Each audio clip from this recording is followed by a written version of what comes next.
Question for you. When I listened to Tim Ferriss's press conference about the $17 million new center that they're putting together at Johns Hopkins, it came up about the fact that when you take psilocybin for whatever treatment you're doing it with, anorexia or addictions or whatever it might be, the effect is reduced after doing it, if you do it more than one time sometimes, if you do it once or twice. And is there any evidence as to why that happens? Because, it resets the brain, you don't have to take it anymore after that. Do you understand anything what's going on with that mechanism? If I'm understanding your question correctly, why they have to take it, or it's less and less effective the more they take it? Right. The psychedelics are? Yeah, the psilocybin specifically is what they were talking about in that particular case. Yeah, I'm not sure. Can you just repeat the question again? Pardon me? Can you repeat the question again? It was basically that the doctors or the researchers were saying if you take psilocybin for any particular ailment, like addiction, for example, if you take it once, you take it repeatedly after that, the effectiveness dies away after you take it more than once. So Yeah, there could be a tolerance that's built up if you're taking it too frequently. In the therapeutic, like in clinical trials, they basically space them out like a month apart, because you do want to, you need to have a washout between it, because if you take it and you don't have anything to bind to, some of the receptors get shuttled in and they've been overstimulated, and so the system needs to replenish the serotonin receptors at some point. So that timeline on this was just kind of an off-the-hand comment, so I was curious about that. I didn't realize that was the case. The idea is that some of these things, when done in the right set and setting, you only need to take them a couple times, spaced appropriately, a good duration in between dosing sessions, but then you wouldn't need to do it a lot. So like with depression, if you have to take an SSRI every day versus maybe doing a psychedelic session once a month, that's less of a burden on your system and how much you have to take. So it's not. I've heard that it was actually lasting months and months and years in some cases. Depends on the person. Does it? Everyone's got different, pharmacology and neurochemistry in their brains and predispositions to different things, and so some people are a little bit more amenable to it than others. So what do you know about alcoholism treatment with it? Is there any good evidence for that at this point? There's currently a clinical trial at NYU looking at this, and so far the results are positive. Okay. Are they doing clinical trials, you say? Yep. Okay. It's a phase 2 clinical trial. Okay. Michigan, you said? NYU, New York. Oh, NYU. Okay. Yeah. Okay.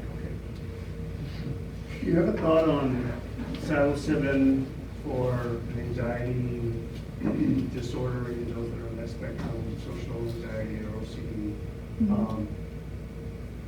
on microdosing versus more than a microdose, or does it depend on the person? So, the only study I think that's looked at that specifically is psilocybin for OCD, and there was a small kind of pilot study in 9 people, and then there's a larger study being conducted right now at Yale. I think they're starting to enroll specifically for OCD. For microdosing, the science on microdosing right now is not that great because there hasn't been any kind of placebo-controlled studies. It's kind of all anecdotal or survey-based self-selecting studies, so the results I'm not terribly convinced of, because it could be placebo. People believe they work, so they work. For anxiety disorders, I don't know that there's been any studies. I know MDMA was successfully used to treat social anxiety in autistic adults in a small pilot study with about 15 people that was done by MAPS. But other than that, I don't think anyone's looked specifically at anxiety other than kind of anxiety in terms of existential distress with a terminal illness. There isn't like Yale kind of in the study on social anxiety. Okay. Is published or they're enrolling? No, it's published. Okay. I guess on a related note, I was kind of surprised to see on that chart how much adrenergic mechanism there was in a lot of these. I never really heard of that. Is that something that is there a lot of scientific inquiry to that, and how big of a deal it is in terms of how it might affect somebody? Yeah, I don't know. The only one I showed was LSD, right? And then is this the one you were talking about? Yeah. Yeah. So, can you remind me of the question? Just how much, is there a great deal of scientific understanding of how big of a deal that activity is, how the adverse effects might be contributed to by that, or? It's a good question. I don't know. I always learned about it as like a serotonergic drug, and that's it. So. Yeah. I think because that's kind of the primary mechanism of action, but there's lots of different things going on. And just because it's activating it, if it's activating it very weakly, it might not be an issue. So an affinity doesn't necessarily mean it's a strong kind of preference for it.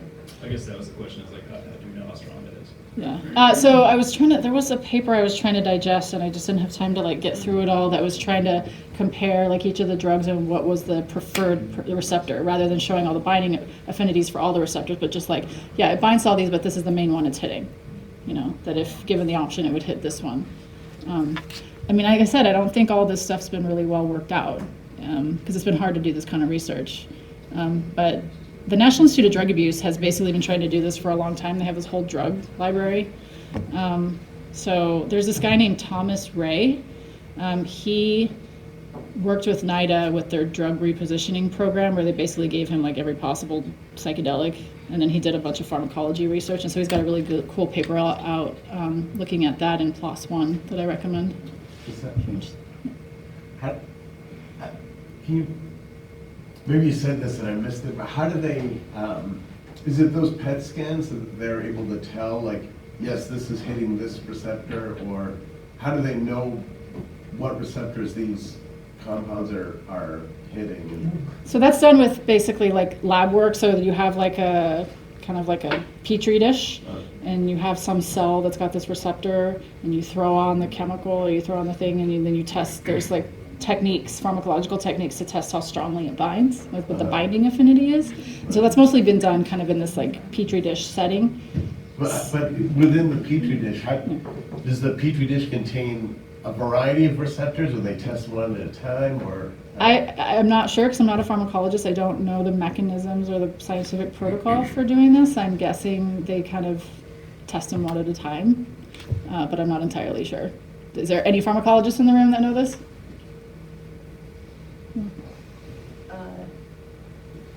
I'm not a pharmacologist, but I think especially for like in vitro work, like cell work, you can get different cell lines that express certain receptors or don't express certain receptors. So I'm sure that they incorporate different cell lines into the research as positive and negative controls. Yep.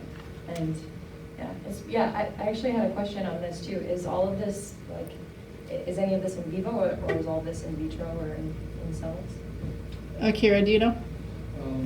So it's been tested in, I believe, like mice cells and mostly mice. Okay. Was it in the mice themselves, or they extracted the No, cells and then extracted, plated them? like you said, in Yeah. petri dishes.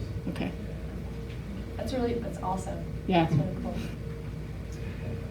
Question. Yeah. Okay. You and then.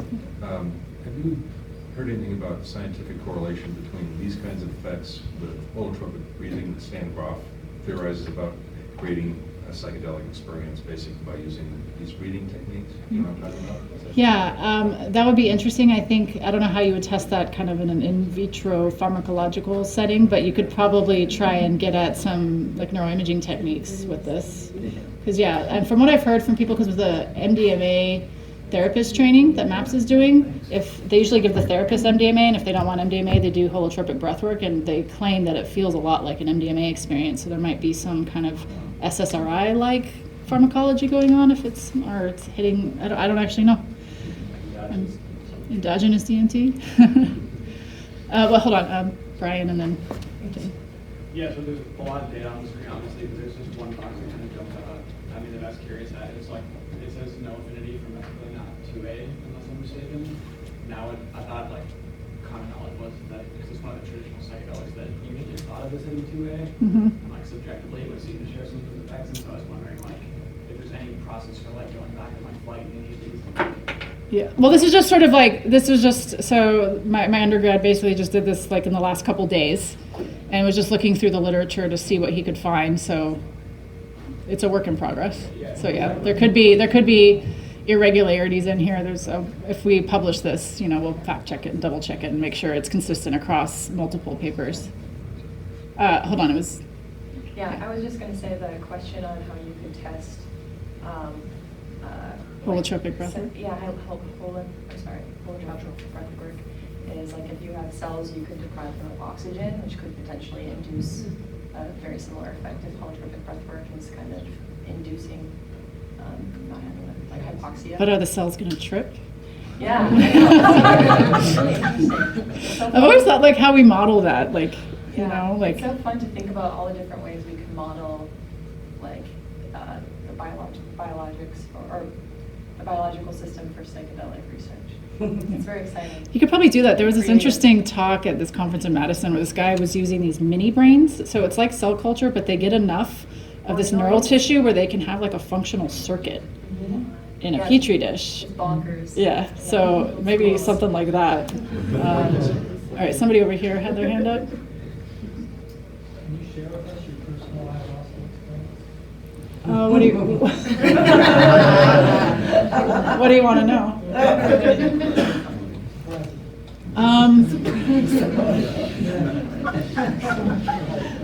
Let's see. Yeah, I don't mind sharing it. It's just let's see. I mean, I went into it kind of as a neuroscientist. I had been kind of tripping a lot on my own before that in grad school, and I thought I really had a firm kind of grasp of my own mind. And so when I did ayahuasca, I kind of went in as a scientist, you know, studying the brain, and so I was trying to understand it. And I was like, show me everything, you know, being really cocky and arrogant about it. And it was very disorienting and terrifying, actually. My first experience, and I said, show me everything, and I was like catapulted into this very complex dimension where I keep calling it the 15th dimension. I don't even know if that's mathematically possible. But just, I mean, I couldn't barely discern what was going on and make out objects, but I very clearly could see kind of two faces looking at me. And I don't know if that was something that I was actually seeing or like hearing about people doing DMT and encountering machine elves or whatever. But like, you know, people saying, yeah, there's like two praying mantises that are doing brain surgery on you or whatever, you know, like there's all these things about these two things that are like looking at you. And so I like experienced that.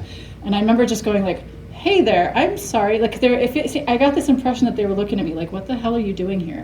Like I had taken a wrong turn, you know, at the 7th dimension or something. And so like I was like, I'm sorry, I don't know why I'm here. I'm really confused. Can you guys please help me get back to a place that I can understand? And like I slowly was able to get down and things got less and less complex. But I actually was like in a tent in the middle of the jungle by myself. I was at this retreat center where the guy would just give it to you and then you'd go off and be alone. Just not the traditional way to do it. And so it was like really disorienting, and I had, there was no Icaros, there was no songs, there was no shaman to help support me, so I was kind of on my own. I was able to actually get a voice recorder and my headphones in, because I had done San Pedro 2 nights before and I had talked during the whole thing, like all my insights and whatnot. So I ended up listening to that, and for a long time I was listening to that thinking I was listening to ayahuasca talking to me, because I remember thinking, this is really scary. I thought ayahuasca was supposed to be this loving, motherly, you know, spirit, and I just feel like I'm in a hell realm or something. Like, this is terrible. Where's the love? And slowly I started to hear this woman kind of just like talking and like saying all these things that made sense. I was like, man, this woman gets me, you know.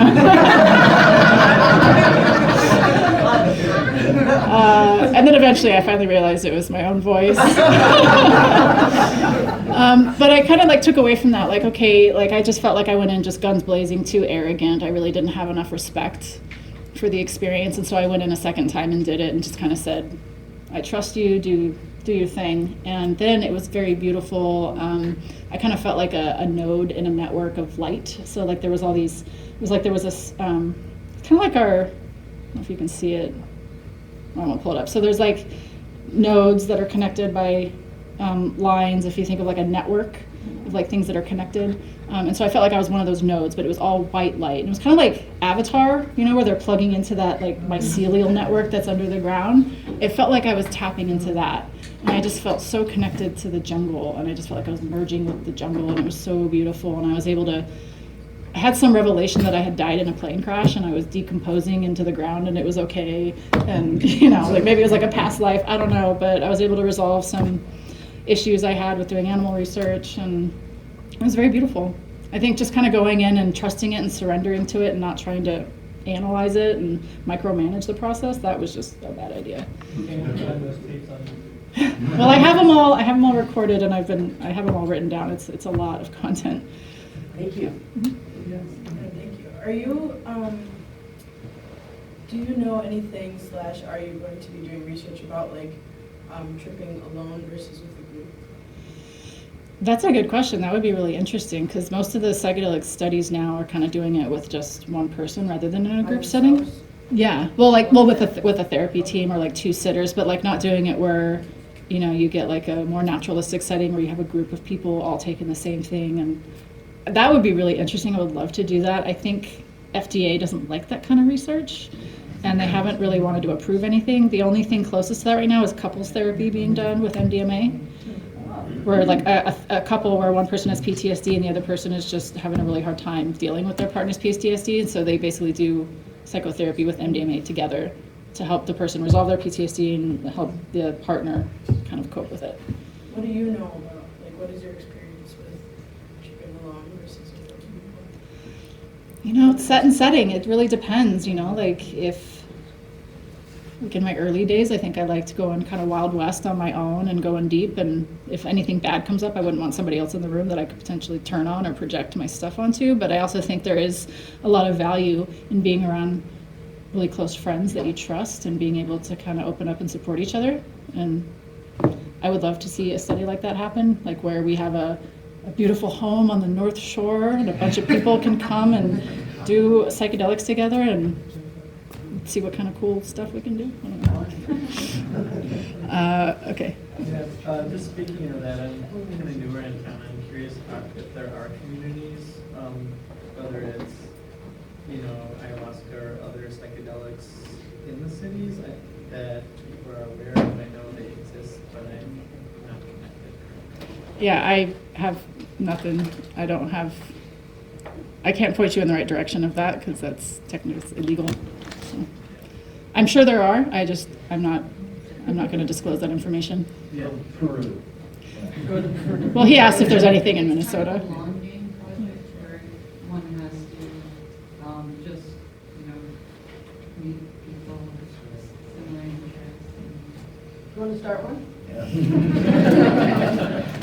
It's tricky because they're illegal, you know, so you don't, Is a very good resource. I mean, okay, I don't want to be handing out advice on doing anything illegal. Yep.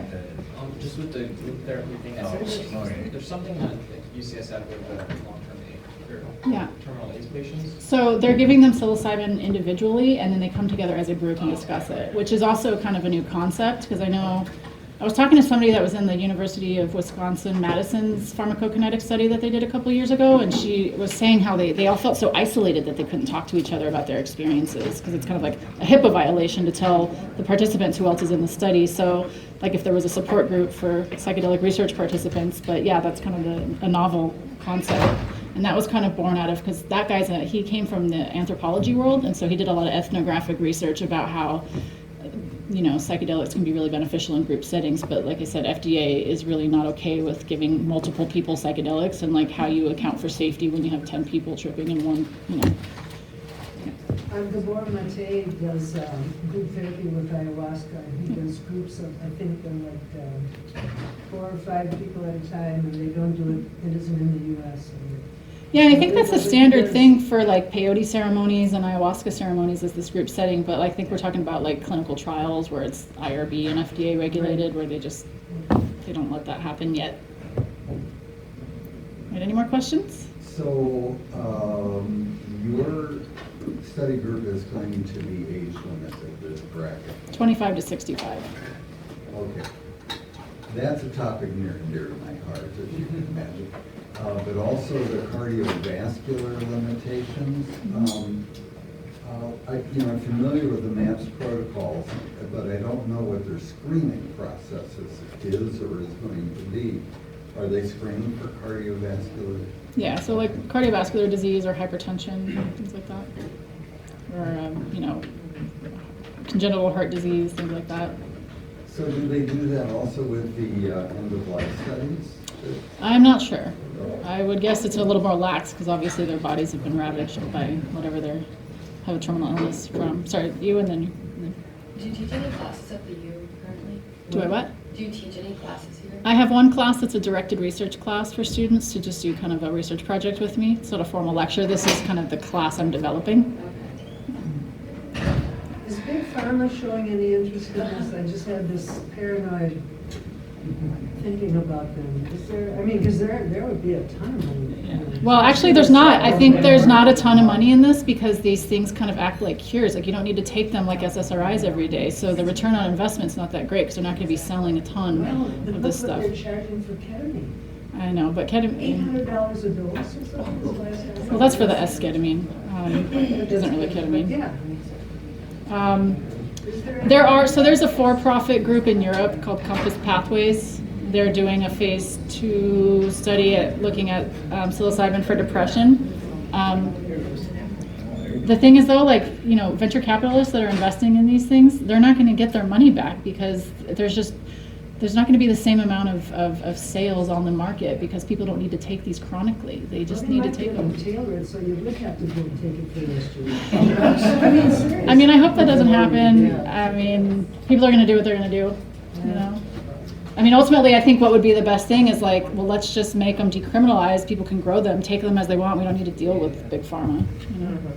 Yeah, big pharma doesn't like that. I think Tim Ferriss, when he did his press conference, was saying that he analyzed this investment he was making, these millions that he put into this research center, on a business model. And he was saying that the bang for your buck that you get by putting this money into it is going to get great results, and it's like an open market right now. So he's not into it for making money, though. He says, but if you look at it like that, there is a great potential. Well, it depends on what your outcome is. If your outcome is social benefit or public benefit, and everybody wins, and then we have a happier society and less issues, then. I'm actually curious about that. It's kind of in the weeds, but like, you know, in designing these clinical studies, like, are there any kind of like ethical safeguards you have against maybe like negative externalities of like bad actors using them for like mind control later on, or like, is that something that you think about when you're designing these trials? Yeah, but I mean, people are going to do what they're going to do, you know. I mean, I don't, you know, in terms of research, you know, ethics committees wouldn't approve that kind of stuff. But if somebody just wants to go out there and be a jerk, you know, I don't think there's anything we can do other than just sort of like social control, like not letting that be okay. Just piggybacking the question about what you exclude or who you exclude from your clinical studies. I've often seen in the clinical sites they don't want people that have like a relative with schizophrenia. Mm-hmm. Is that just because they're trying to exclude people with that condition, or that it could set something off? That it could set something off. If you have a predisposition for that, you're more likely to have a bad experience and maybe have a psychotic break. So a lot of the work in the 60s was kind of trying to think that this was either a treatment for schizophrenia or a way to understand it, and it didn't really go that well. And that's why we have that kind of exclusion criteria because of that. Okay. I mean, there's obviously case reports. Some people with schizophrenia claim that doing psychedelics really helps them, but it's not the norm. Right, yeah. So you kind of mentioned that you didn't turn away from studying ayahuasca for PTSD, but you didn't really find it feasible with current regulations set by the FDA. Do you think that you'd ever return back to studying that drug or like DMT in general? Yeah, actually, I was thinking. So there's a center in Hawaii actually that was started by Terrence McKenna. It's called Botanical Dimensions, and they have an ayahuasca farm. And I think that would be a great location to go and do like scientific research in a naturalistic setting rather than bringing people into a hospital and trying to get it, but just kind of like going to the place where it's at and then doing more observational research. I think that's the way to go, and that way it kind of isn't trying to reduce it down, you know, it's just sort of like observing how it works and then tracking outcomes. And I think that would be a better way to do it. But I think that would be tricky to get approved, you know, because it's like an external site. Yeah. I don't know. It's a good idea, though. Do you know if there's anybody paying attention to the Kentucky ayahuasca thing? No comment. I'm not happy with that. It seems really weird. Yeah. Well, I mean, I did do some survey research on ayahuasca, trying to get some anecdotal information from people with PTSD. that had tried ayahuasca, and there's a lot of harm being done by people like him. He's not a shaman, he's not a psychologist, and he's claiming that he can heal people from major mental illness, and he's not the person to do that. With the lights on and. Yeah, and the fact that Vice is showcasing it, and like, it's just, I don't know. I don't like it. Weird. Just based on what I've heard about like the harms being done by pseudo shamans or neo shamans, I think it's irresponsible. But that's just my opinion. Yeah, fits with my opinion. All right. Any other questions? Yes. So you're starting a study with psilocybin. And that'll be like for the next 5 years. Did you say 1 or 2 studies? One study. We're starting a pilot study just to make sure. We don't know what's going to happen, what we're going to encounter, if people are going to feel weird in the hospital, if the nurses are freaked out. I don't know. So it's like running through the whole protocol in 3 people in each arm, just to kind of work out the kinks, if there's anything else we need to consider, if we need to make modification to the protocol. If not, then we move forward with the full 40. Yeah. So, if you did the study, or like if you were able to, would you have to start at the beginning, or could you do it later? Or how does that work? Like, What do you mean start at the beginning? you said 5 years. Is that? Well, the timeline to enroll 40 participants, I'm giving myself 5 years. So when you write a protocol, you have to kind of anticipate how long it'll take. Because then, like, the committee, like, there's some person that monitors your study, and they try to make you adhere to what you said you're going to do. So if you say you're going to enroll 40 participants in a year, and you don't even come close to that, they could cancel your trial, and you're done, and they won't let you move forward. So I'm trying to be a little bit more generous in terms of how long I think it'll take, because it's going to take about 12 weeks to get each person through the whole protocol. And I don't want to overwork our staff, because like sitting with somebody for 10 hours, while they're dosing, and then all these other things we're going to do, it's going to be a significant time burden. So I want to take our time. And I also want to be very thoughtful about making sure we are really focusing on each person individually.